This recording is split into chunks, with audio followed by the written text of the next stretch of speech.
Hello and welcome to the Day There Dudes. You're Izzy. I'm Raka.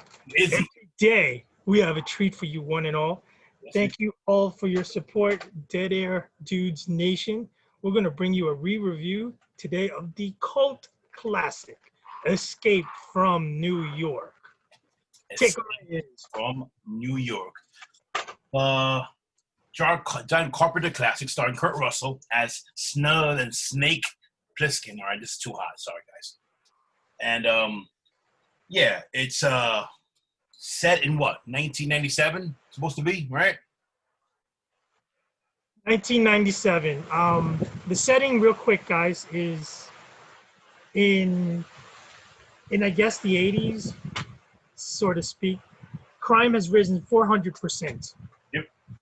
And so they have turned New York City into the largest penitentiary in the world. They've encased the entire island with this massive wall, and it's turned into a prison. And basically, there's only one rule. One rule. Once you go in, you don't come out. A Roach Motel. Now, the backdrop for this is that in the 70s, crime has risen pretty bad in New York City. So that kind of set the stage. There also was the movie The Warriors, which kind of played into the crime-ridden, kind of very urban, out-of-control state. Now, John Carpenter also was influenced by his growing disdain for government, stemming from the Watergate scandal. So you have all this confluence getting together. He started in 1974 with this idea, and it took a life of its own. And then he signed a contract to do 2 movies, and there were some disputes what movies to make. He ultimately decided he was going to make Escape from New York, and thank goodness for all of us, he did. Thank goodness for all of us, he did. Now look, and quick fun fact, you know that basically a lot of the background, a lot of the everything, it was cardboard. Yes, and everyone was so impressed by the New York City backdrop that the same backdrop was painted over and used again. Really? Over and over again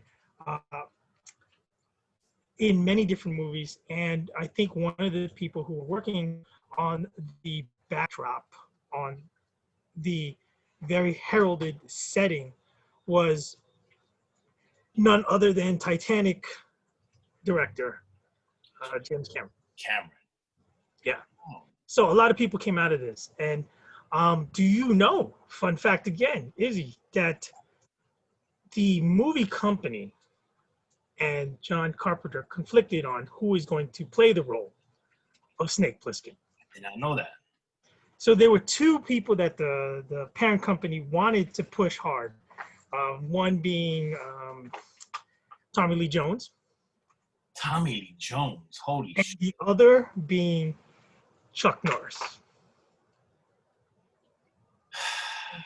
Now, John Carpenter, having worked with Kurt Russell, having known him, decided to go with Kurt Russell. Kurt Russell, to this point, was largely doing children's and teen movies with Disney. And he did one movie with John Carpenter, a made-for-TV special where Kurt Russell played Elvis, which yes, I do he's remember done that. again. And so it was a big risk. And again, thank goodness for us all that he did, because Kurt Russell used this stepping stone to become one of the iconic action heroes of the 80s and a big draw. We can get into his performance a little later, but I must add that with the backdrop, with the movies, with the sci-fi technology at the time, this was groundbreaking, this was entertaining, this was, dystopian society brought to the screen. And if you go back in time, I don't think there's anybody else you can imagine playing the role of Snake. No, at this point, forget about it. You can't, there's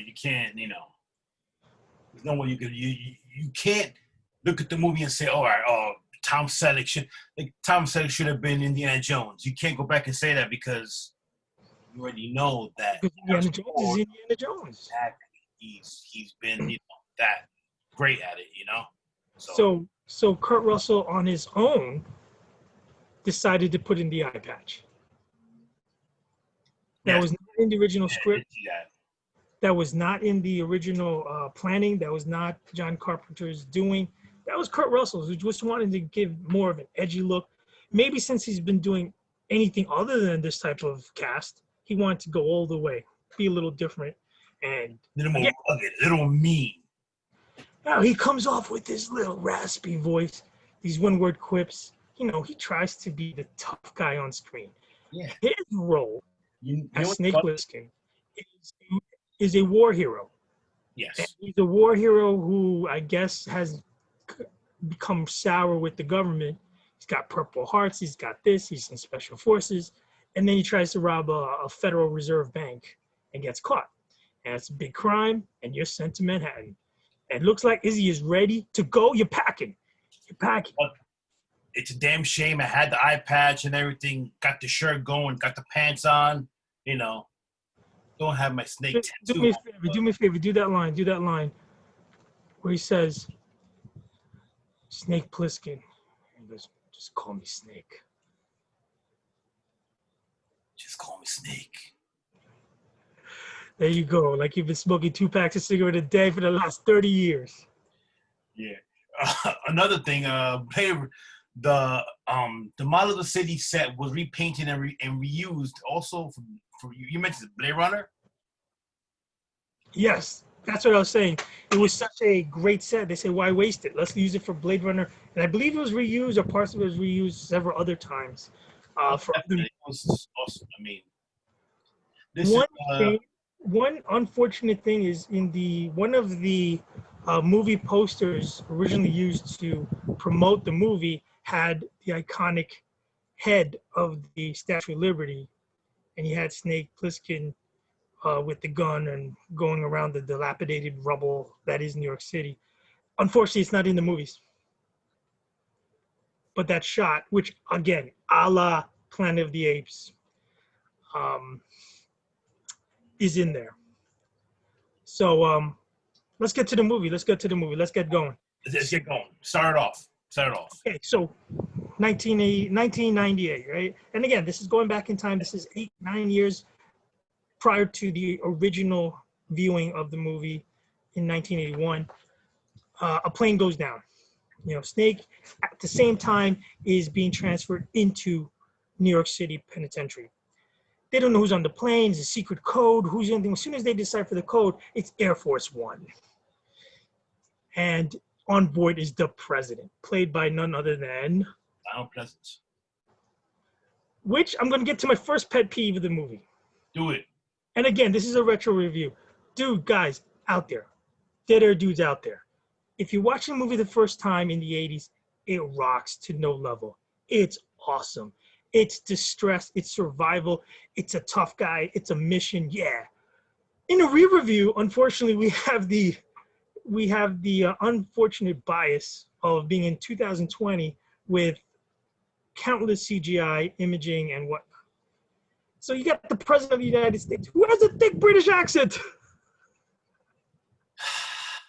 Yeah. Can we not get away from that? Yeah. As much as I love him, and not to mention, I'm waiting for him to say that he is pure evil. Michael Myers is pure evil. I can't separate the two. I'm sorry. I'm having a hard time. But dead eyes. Those dead eyes.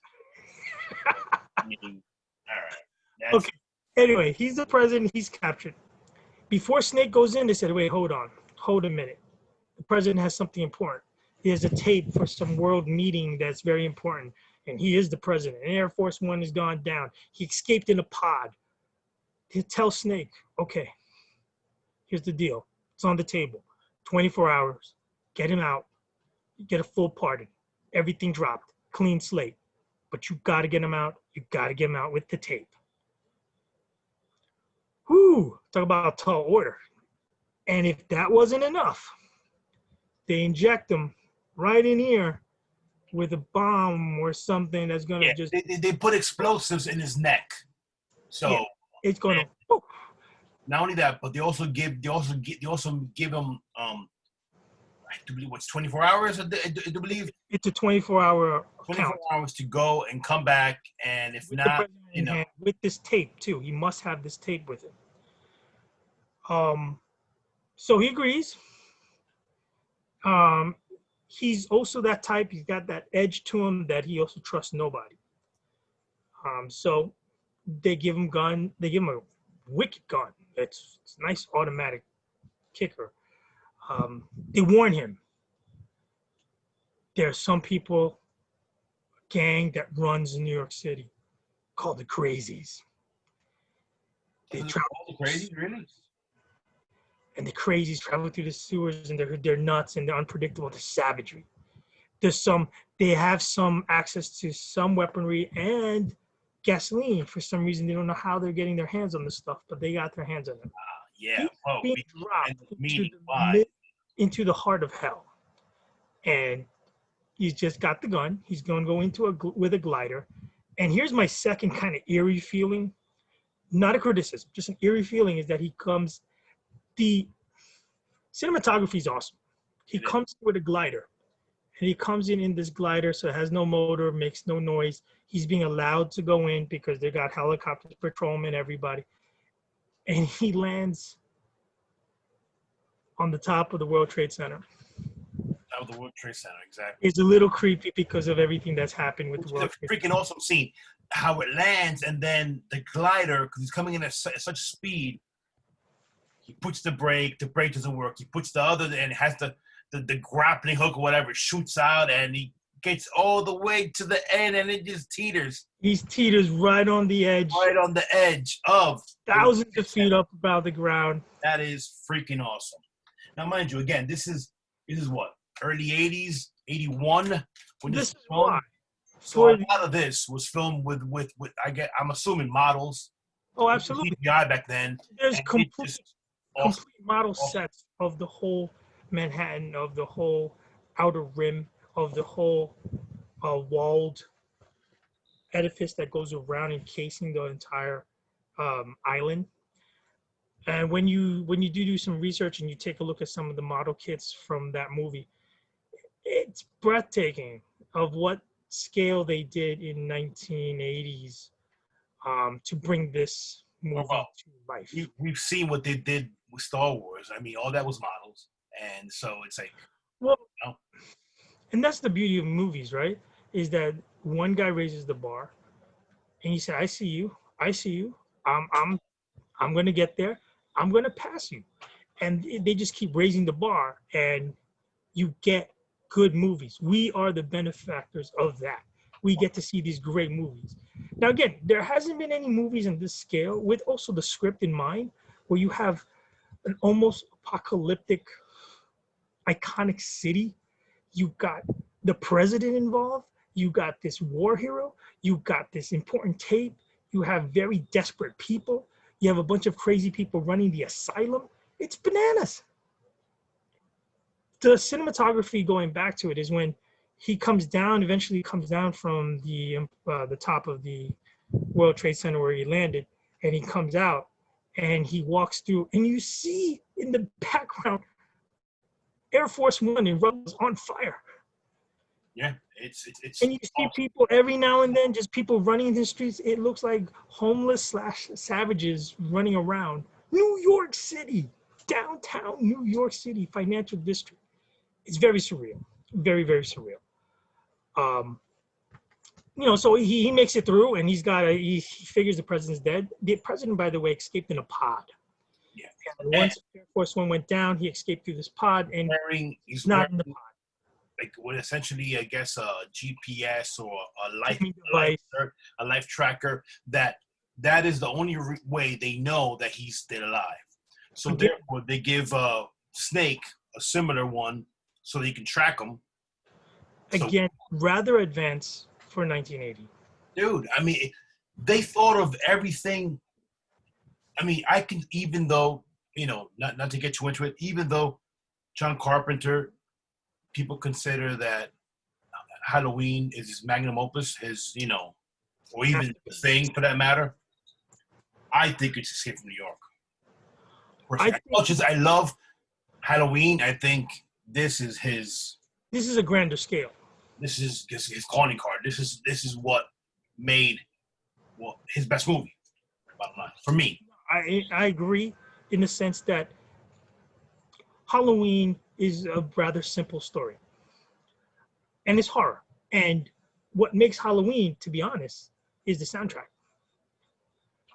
And of course, the filming, the cinematography, the building of drama, the catchaways, the cutaways, the juxtaposition of the cameras. Absolutely, can't take anything away from it. Same thing from The Thing, which is a remake, but a better remake, one of the best remakes. The Thing also it builds suspense, horror, drama, everything. But this was a different animal altogether. This was straight up thriller. And colorful characters. Definitely. You can argue that Halloween has very, very tried and kind of run-of-the-mill typical characters. A possessed demon person, a psychologist, or guys, a person cop. Izzy from the Dead Air Dudes, and we're here live. Sorry to interrupt that. We're doing also a live stream on Twitch, trying this out, see how this goes. We're reviewing Escape from New York in a retro review, so hope you guys enjoy it. And all right, let's get back to it. All right, so if you're just joining us now, we're just taking you through a few tidbits, little fun facts, a little bit of the background behind this great iconic film. Definitely. And we just started from the very beginning where Snake Plissken, played by Kurt Russell, is been given the deal: 24 hours, save the president, save his tape, save him, get him out of there. You live, you get a presidential pardon. Not only that, but he also has he's been also injected with explosives. So ergo, the clock is running. Will be blown up. Clock is ticking. So he gets in there, and then his first thought, as he discovers the GPS tracker watch, is on a bum. That he thinks the president's dead. It's over. He's got he's got nothing now. You gotta build up the scene as he comes down all the way down from the top of the World Trade Center. He freaking jigs up the freaking the elevator. Gets down. When he gets down, he hits a beep beep beep beep beep beep beep to the point. And you see some dude beating up some other guy, and what it is, he's beating him up. It's a bum who took the tracker.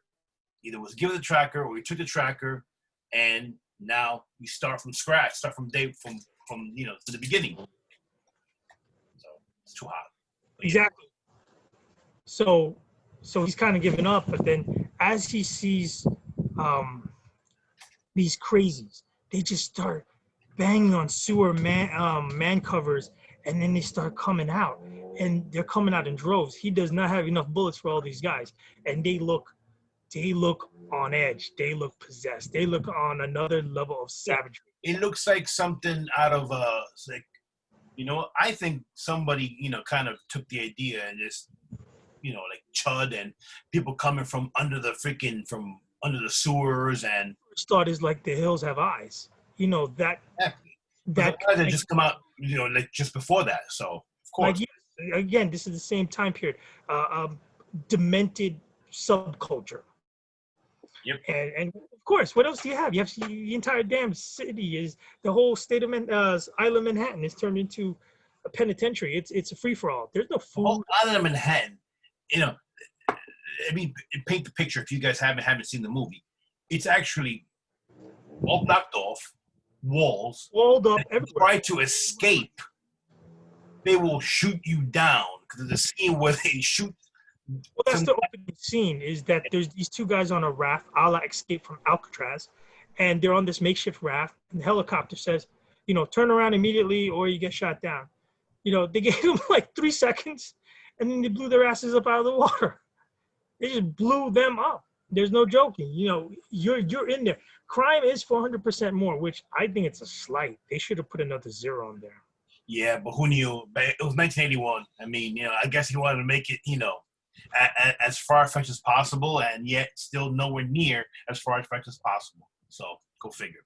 But again, just from that opening scene, John Carpenter accomplished getting people in the mindset that this New York City, Manhattan, is Alcatraz. just by that one scene. And that's the beauty Yeah. of a great master Yeah. filmmaker. He puts you, the audience, in an indirect way. He puts you right where he wants you. You now have belief. You're now in there. Okay. Nobody wants in. Snake's got to go in. He wants a clean slate. He's got to go in. Exactly. You know, And he has to go in because if he doesn't go in, it's his ass, it's his life, and we all know that, you know. And not to mention, they, like I said before, they dropped the hints and dropped the facts that he is a war veteran who, whatever reason, found hard times or whatever, is doing some things, and he's obviously against the government because if he to say did, he's a skeptic of the government is a severe understatement. He hates their asses. He would love nothing better than to torture those two-faced talking mother sons of bitches. And no social commentary, but as I watched the movie again, it's very reflective of different elements of today's society, especially right here in New York. I'll we're leave it saying we need another Snake Plissken. at Snake. Just call me Snake. All right, now. So he's being touted around by the crazies. He's running for his life. And then he meets up with is it Cabby? Actually, doesn't he meet up with Sorry. the Sorry. chick in the chock full of nuts before? He takes cover in a restaurant, something. Yeah, with a chock full of nuts. Actually, I never forget Chock full because it's a and some girls in there, blonde girl with short hair. I forgot her name, and She's trying to survive. she's like, oh, you're Snake, this and that. He's like, I'm coming in to get the president, and he's like, oh shoot, you know. And then we get him out. And she's like, oh, can I come with you? As soon as that's said, all of a sudden, the rumble comes from the floor and Everywhere, from the floor, from the Call 'em? windows. They swallow her whole. yeah. But what was the name of the gang? What you call them before? The crazies. The Crazies rip her and drag her down, and Snake shooting everywhere. And Snake is a badass, but you have Yeah, these escape. you have these creatures, you have these people, the overrun. Even he has to run away. He runs down an alley, and he runs down the alley. He sees a cab. You know, sees and again, hey, you know, come on in. Played by Ernest Borgnine. I mean, here's another thing, another side. Look, I love the cast, by the way. The cast is fantastic. Phenomenal. You have Lee Van Cleef, which, this is pet peeve number 3. Again, this is a re-review, retro re-review. Pet peeve number 3 is Lee Van Cleef is the warden of New York City Yes. Penitentiary, and he's sporting his big ass earring. Hey, man, you know, he probably thought it was cool. I get it, but the penitentiary, New York City, the apocalyptic turn, just doesn't jive. I get his aura, but it just made me laugh instead of believe. He's supposed to be a badass. He's supposed to be the counter badass. They're both special forces. They're both alumni. He must be a bigger badass theoretically than Snake, or as badass them as Snake is, or Badasser. badasser. All right, so he gets in the cab. Wait, the girl tells him Yes. who has the president. The Yeah. girl is the one to tell him, Snake, this guy Duke The Duke. has the president. And he was, who's Duke? Number one. I'm sorry, he says, who's Duke? Yes, Duke is number 1. And Duke runs New York City. And Duke is played by none other than, go get your deep voice ready. Get your R&B suave deep voice ready. Isaac Hayes. Isaac Hayes. Who is the man? I am love, baby. Dude, he plays perfect. And I must say, in making an iconic cult classic, you have to make scenes that are so memorable you can't forget. And one of the things I can't forget when I first saw it, and then when I saw it again, it's been 25 years or so in between watching this movie, is Isaac Hayes' vehicle, which is pimped out. I guess it's a Continental Lincoln kind of big, long limo type with chandeliers. It is the pimpest, the pimp ride. The dude has chandeliers on the front of the mother freaking Cadillac. I don't think anybody's pin pan is stronger. No, I do not. I do I not don't think. think so. I mean, again, casting. Who reached out to Isaac and said, "Yo, you want to be in this flick?" I don't know. I mean, But he played it well. inspired casting. All He right. So then, I do believe Cabby takes him to some place he thought it would be. I guess like the brain. Well, yeah, before no, that was the Cabby was before. Yeah, No, it took him takes to him the brain. to the brain, and the brain is played by none other than Who's the brain's squeeze? Adrian Barbeau. Again, I don't know what John Carpenter did, but he is a master at assembling. John Carpenter already had a relationship with Barbeau. I do believe. I'm not sure if the fog was before or after. Either way, she brings to the table what she brings to the table, and she's snazzy, she's quick. Harry Dean Stanton played the brain. The Obviously. brain knows the Duke. The brain. Here's where the plot gets a little Oh, convoluted. Snake.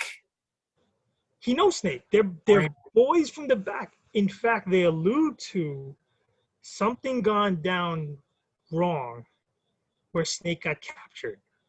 So it's possible, they do have some bad blood. Snake was about to blow him away right there, but he needed him.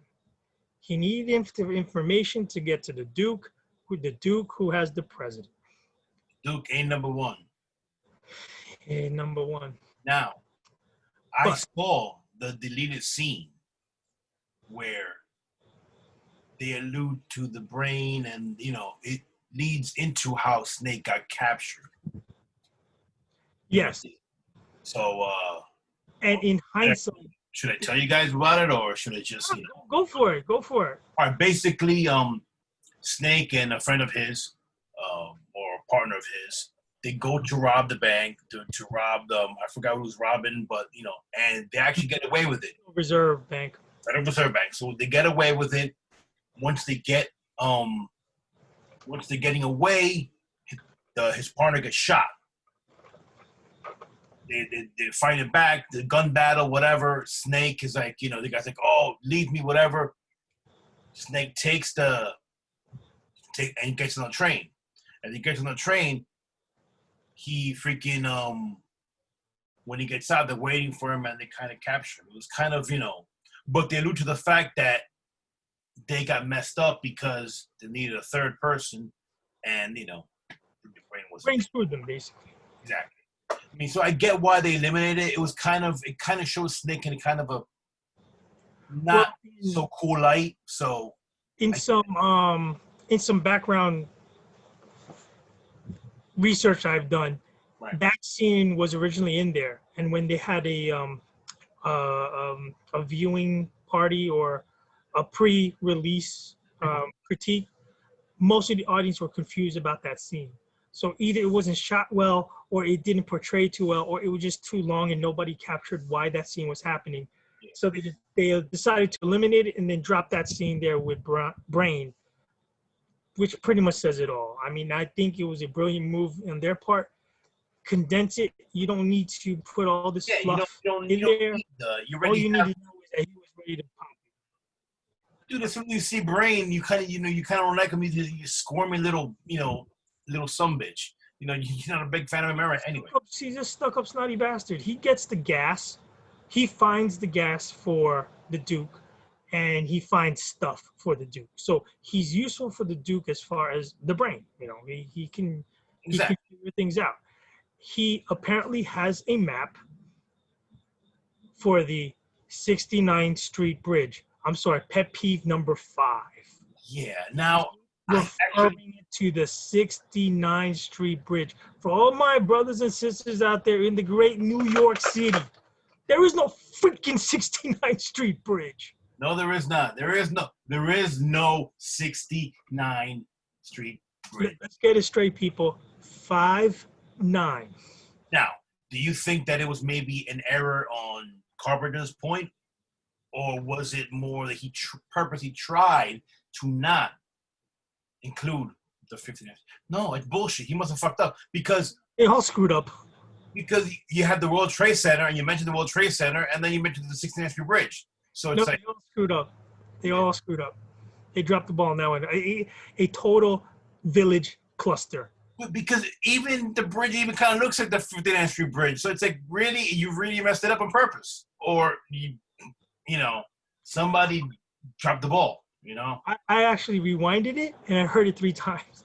dude. I said, no, I misheard that. I misheard it. No way. And I'll be honest, guys. Actually, to research it again, I actually saw a video, and just before, and he said 69th Street. I said, what? YouTube. 69th Street Bridge. I said, Yes. moving Indeed. So anyway, Brain has the map, and of course, Brain and his squeeze, Adrian Barbeau, they have other things in mind. Yeah, they want to get the president, not Pliskin. They want to get out of the. on. Want to escape from New York. Yes, they want to escape. They want freedom. They want to get the hell out of there. They're going to do the president. So, can't do Snake right. But they lead Snake to the place.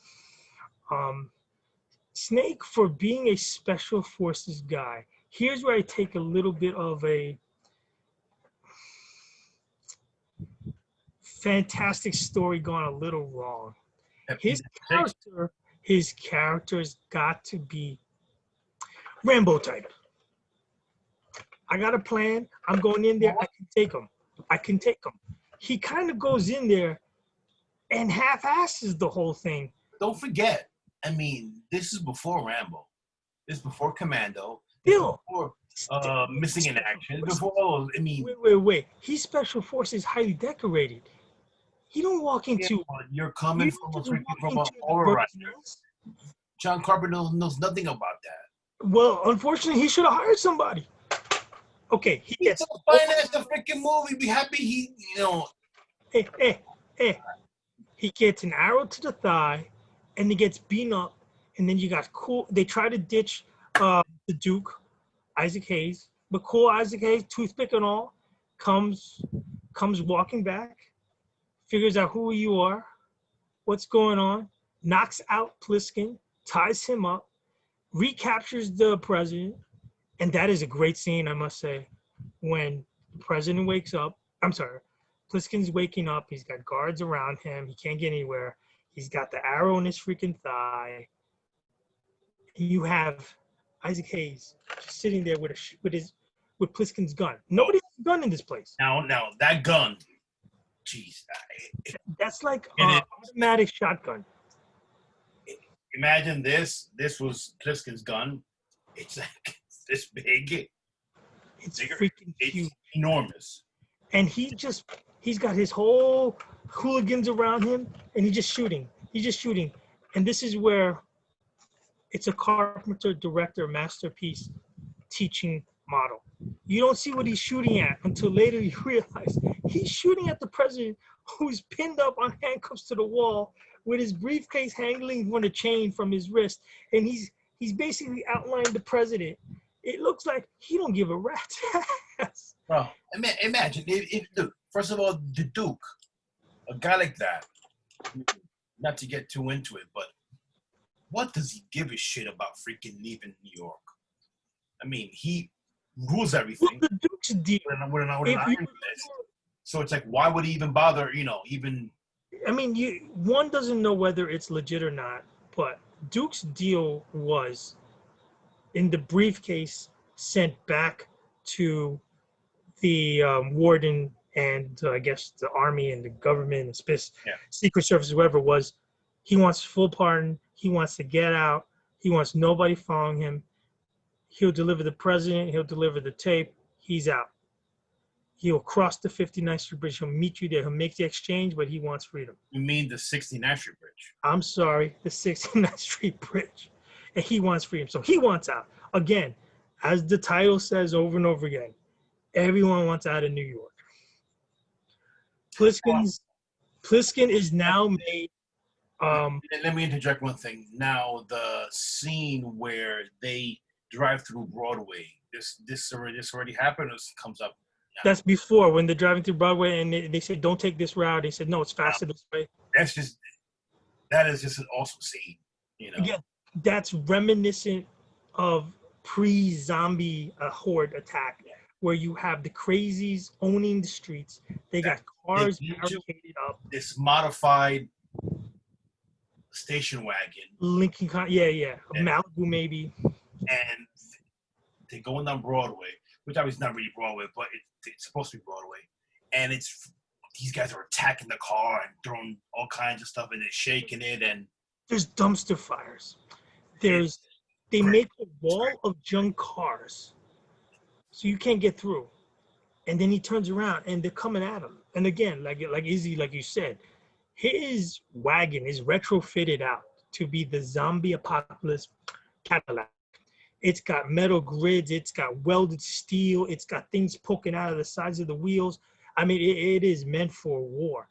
Pliskin is like stuck. Now there's a freaking wall of cars. Behind me, there's, I don't know, hundreds of crazies coming after me. And he does what special forces do, turns that sucker around and reverses his ass right through the damn wall of cars and speeds off to try to cut off the Duke to get back to his home base, some trains, some carts in some junkyard or some train yard where he's keeping the president hostage. All right, now back to so captured, he's got, being shot at the president. Right. He's playing around with the gun, playing basically Russian roulette with the president's life. Pliskin is being stripped down. He's getting oiled up, baby. He's getting ready for gladiator games. Are you not entertained? And this was awesome, I gotta say. When he walks in, it's a perfect freaking gladiator thing. Music is ominous. The people are screaming. He comes in and when he gets in the ring, he's all limping. They gave him what? They give him a bat or something. Baseball bat.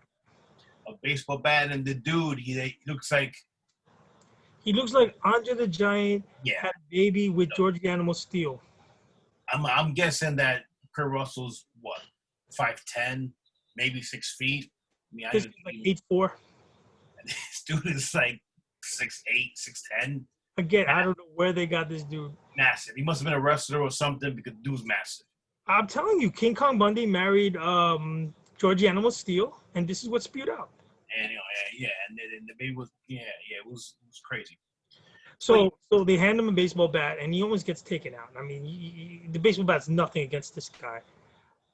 And this is where, you kind of pick and choose your special forces tactics.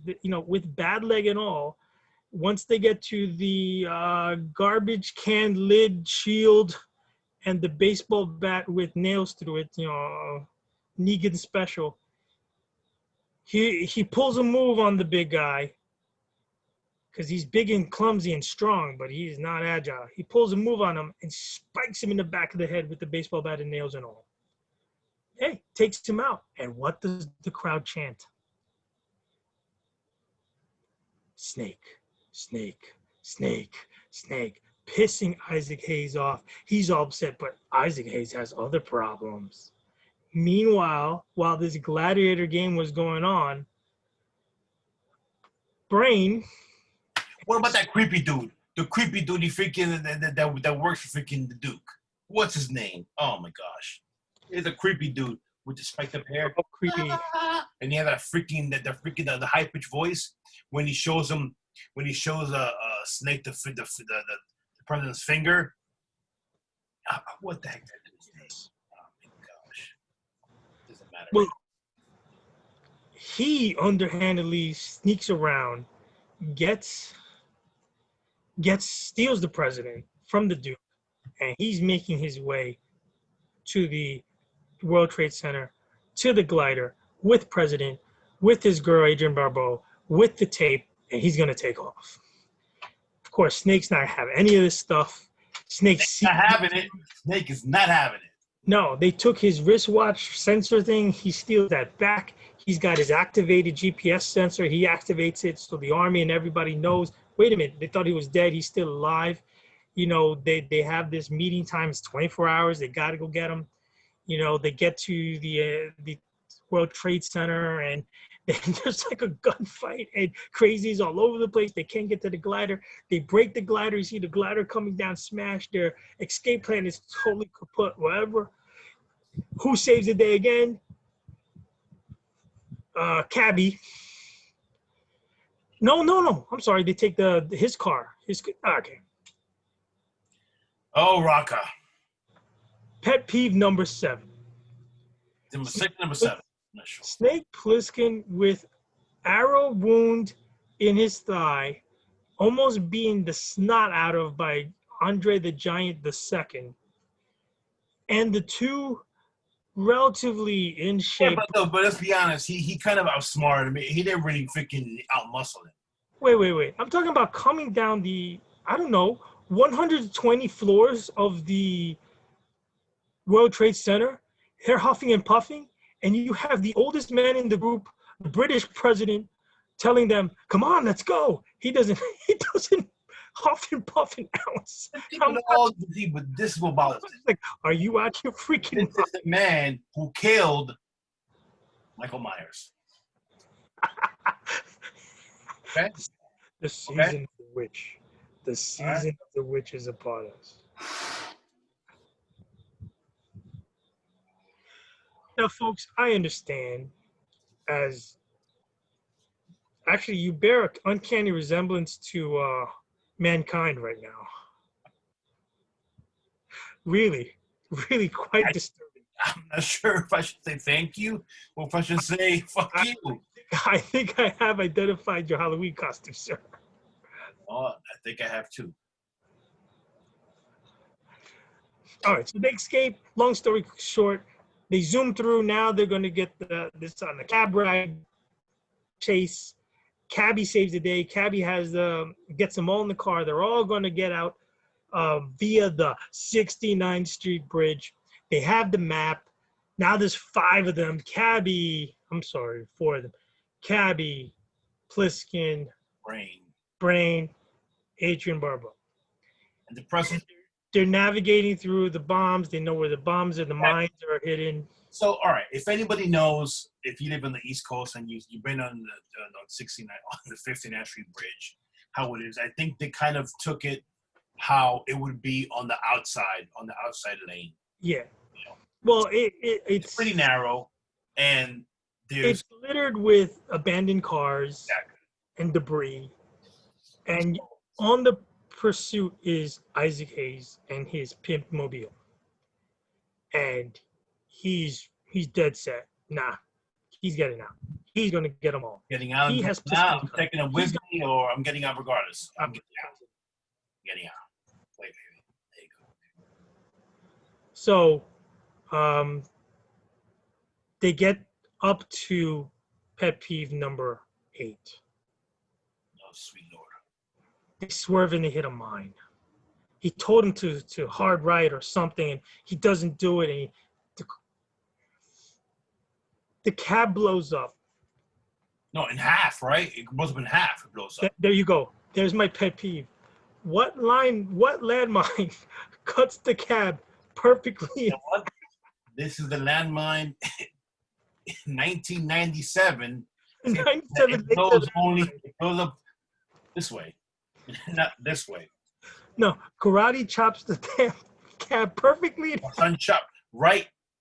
It's so crisp and so clean, right down the middle. You know. In such a clean break, only Cabby dies. Yes. So Ernest Borgnine goes down. He bites the dust. So now the 3 of them are on foot. So now it's Brain, it's Barbeau, the president, and Snake. Brain makes it another 5 seconds. Yes. Before he steps on a mine and he blows up. And you get to the progenitor of the Thelma and Louise moment, where Adrian Barbeau now grabs what's left of the handgun, non-verbally tells Plissken, "Go, take the president, go." Now, this is my pet peeve. How about that? Number, I don't know how many. Number 10 coming up. This is, okay, this might have been, like I said, the progenitor of maybe this scene that always happens in every freaking movie, I'll stop them. You go ahead. Leave them to me. And they give themselves up, essentially, for the greater good, and they freaking go out on a blaze of glory. Now, it's cool when you see it 1 time, 2 times, 3 times, 60 times, but it's all badass. And, Barbeau in all her glory was great. You know what I mean? Especially at that time. So, it's a cool scene. But, man. Can we safely say that she has no shot in hell? No. She didn't crack one windshield. She didn't hit the car. Didn't she hit his windshield? No, he rams right into it. He's fine. Yeah, you're right. He squishes her into oblivion, driving about 9,000 miles an hour, only for the cutaway scene to show her torso down, all bloody and dead. Like, wait a minute, there should be nothing left of her, but maybe mud pie. You gotta have your gratuitous. And it is John for Carpenter. that car crash, and for you boys and girls out there just starting to drive, no deployment of an airbag, which didn't exist yet. Isaac Hayes rolls out unscathed and is still in hot pursuit. But that's the Duke, A number 1. Come on. The Duke, A number 1. And we're gonna get soon to the end. We're wrapping this up, and that's gonna be my final pet peeve, number 10. But all right, so now who's left? You have the president, you have Snake, and you have the Duke. They get to the wall, and you have the Duke in tow, running after them. Pliskin has about 2 minutes left. 2.5. The countdown. On top of that, about being shot with an arrow, so he's limping. He's already been fighting all night, and now the thing is getting to his bloodstream, so he's freaking dying as we speak. And again, the good doctor from Hatsfield makes it up the rubble in ease. Well, hey, that adrenaline, boy, it'll get you. I mean. This kid has the busted thigh, but he's climbing the rocks to cripple. They get to the grappling hook hoist. Yes. Wrap up the president, thumbs up, takes him up, and then here comes some shooting. Here comes freaking Isaac Hayes. The Duke is here. He's not going to let it happen. Oh, no. Pliskin dinks the Duke out. They end up fighting. I think the Duke is going to kick his ass. He grabs the gun. He's about to shoot. Pliskin is halfway up on the rope. And halfway up, almost getting to go over the president in his badass self stops the motor, lets Pliskin hang like bait, draws the Duke Isaac Hayes into the open, and the president himself loses his shit. Hey, Duke, hey, number 1. He starts. Hey, number 1. I'm sitting there watching the scene. I'm laughing my ass off, going, "This British motherfucking ass." Hey, that's the president of the United States. Respect.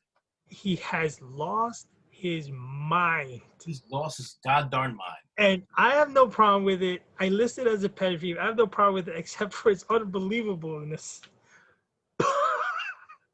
But it's a little comic relief for me. I was not expecting that at all. No. I mean, look. Yeah, I mean, who at that point? At this point, anything goes. So fine. Well, Nate gets it. Obviously gets over.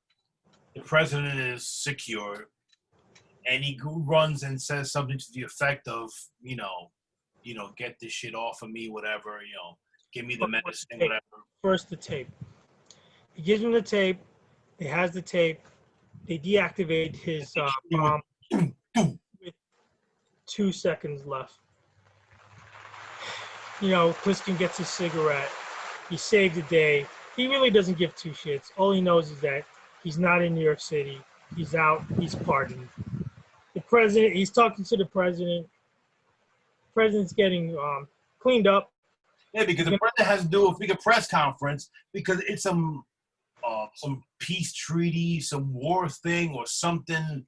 They're Something at war, some political nonsense, and Pliskin's not having it. He just this was why the tape was so important. They didn't even want the president. They wanted the tape, the information that was on the tape that the president was going to give to everyone. And so he asked the president, how's he feel about all those people that died to save him? I assume, that's another great movie indirectness subtext where you get a view without, if there wasn't any doubt whatsoever before, Pliskin does not trust nor he gives two shits about. He doesn't. He doesn't give a. You can see his smugness. I mean, he's pretty much one word answers to most of the movie, but he's pretty smug at this point, going, "Oh, yeah." So he listens to his president give his speech. Oh yeah, I'm very proud of these heroes who put their life on the line for me. So we can have peace and blah. Again, more political rhetoric. And he goes, "We can talk later or some effect because I got to go live." Okay, good job. Thanks for saving my ass. Good job. Good job. So he goes off. President's going to give his speech. Pliskin goes off, smokes a cigarette. In the shadows, like the ninja that he's going to be later on. Like the diamond-eared ninja he is. Shiny. I could use a guy like you. Come on, work for me. We could do some great things. And later on, the Commando no chance line, like, fuck you. He just keeps walking. The president's giving his speech. But before that, he goes something, and what do you think? He goes, I'm tired. He goes, I'm tired, I want to rest, or something to that effect. And then then Lee Van Cleef, he says, well, then he goes, oh, when you rest up, I could use a guy like you. And that's when, he goes, oh, okay. So of course, Snake walks away into the freaking sun. Well, the sunset's pitch dark, but walks away, and then what happens? Well, the president plays the tape because, saving me was not in vain. The information I have and what was saved today, which would change the course of whatever is happening, blah, blah, blah. And he plays the tape. This is live. And it's jazz music or something. Hello, my lady. Hello, my daughter. Hello. I mean, I don't even know I can't remember what it was, but it was like something from Cabby's Cab. It was like some. He looks like a buffoon. Yeah. Absolutely buffoon. And you got Snake walking off in the distance, toking his cigarette, ripping the shit out of the tape that he just switched. He made the old switcheroo. But now, my pet peeve number 95. Where the F did Snake get an extra tape?